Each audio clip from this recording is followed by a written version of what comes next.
Saudara Presiden Joko Widodo melantik 3 menteri, 1 wakil menteri dan beberapa kepala badan di Istana Negara Jakarta Senin pagi.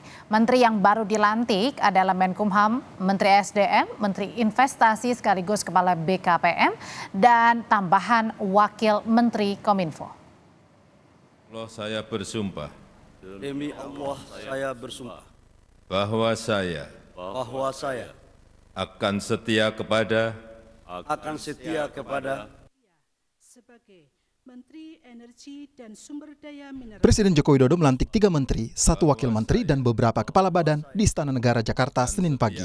Menteri yang baru dilantik adalah Menkumham, Menteri ESDM, Menteri Investasi sekaligus Kepala BKPM, dan tambahan Wakil Menteri Kominfo. Presiden juga melantik Kepala Badan Gizi Nasional, Kepala Kantor Komunikasi Kepresidenan, serta Kepala Badan Pengawas Obat dan Makanan. Pengangkatan Menteri, Wakil Menteri, dan Kepala Badan dilakukan jelang 2 bulan berakhirnya masa jabatan Presiden Jokowi. Menteri SDM Bahlil Lahadalia menyebut akan melanjutkan capaian kerja dari Menteri SDM sebelumnya Arifin Tasrif.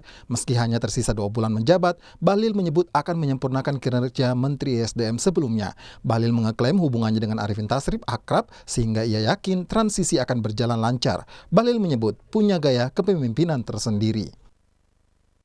Saya pasti habis ini saya akan komunikasi sama Pak Arifin karena saya sama beliau kan hubungan abang adek. Komunikasi kami kan sangat baik sekali. Jadi pasti yang sudah bagus, saya akan lanjutkan. Kemudian saya akan tanyakan apa-apa yang menjadi PR yang harus saya selesaikan. Jadi bukan berarti ada pejabat baru masuk kemudian merombak kebijakan, nggak boleh.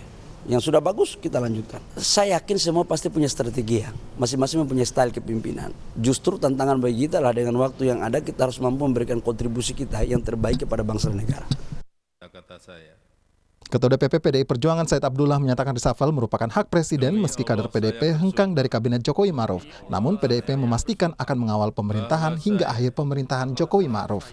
Pertanyaannya apakah ini bagian dari menyingkirkan kader-kader PDI Perjuangan? Kan PDI Perjuangan sudah mewakafkan. Silakan yang diwakafkan itu mau dipakai lagi, tidak dipakai lagi bagi PDIP. Tidak ada masalah sedikit.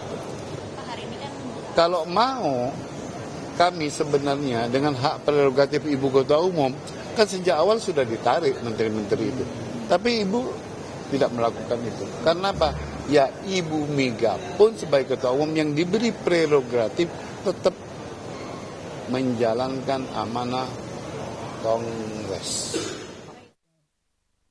Direktur Eksekutif Trias Politika Strategis Agung Baskoro menyebut perombakan kabinet syarat muatan politis. Agung menyebut perombakan dilakukan untuk mengamankan legasi Jokowi di masa transisi. Memang erat kaitannya juga ya dengan beberapa suksesi kepemimpinan di internal partai seperti Munaslup Golkar, Kongres PAN dan Nasdem, kemudian Muktamar PKB. Ya, Menkumham menjadi posisi yang sangat strategis karena memberikan arahan ya pengesahan baik dalam konteks ADART maupun kepengurusan partai yang baru. Pelantikan menteri diklaim istana untuk memudahkan transisi pemerintahan meski perombakan dilakukan 2 bulan jelang masa akhir jabatan Presiden Jokowi. Tim Liputan Kompas TV.